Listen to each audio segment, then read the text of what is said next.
en géo, le prof m'a interrogé sur la leçon et j'ai eu 16 et 14. Et sur quoi cette leçon? Sur la Chine, le pays le plus peuplé du... Qu'est-ce qu'ils font, ceux-là? Ça m'a l'air de gens qui manifestent contre la politique chinoise au Tibet. Puisque t'as eu 16, tu sais où est le Tibet? Oui. En fait, j'ai une question là-dessus. Et quel est ce pays que tes yeux contemplent, nuage du matin?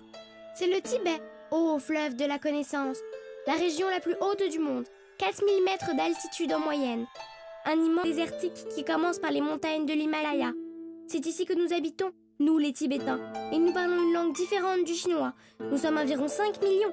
Et nous pratiquons le bouddhisme lamaïque. Et qui est le Dalai Lama, nuage du matin? C'est le plus estimé des lamas, ô fleuve de la connaissance. Jusqu'en 1950, il était aussi le chef de tous les Tibétains. Mais il a dû quitter le Tibet quand les Chinois ont envahi notre pays. Et pourquoi les Chinois ont-ils pris notre pays, nuage du matin?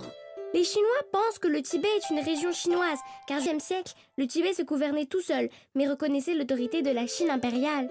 Et quand les Chinois ont fini leur guerre et révolution, ils ont envahi le Tibet, ô fleuve de la connaissance. Et que se passe-t-il en ce moment, nuage du matin? Beaucoup de Tibétains détestent les Chinois à cause des monastères qu'ils ont détruits ici.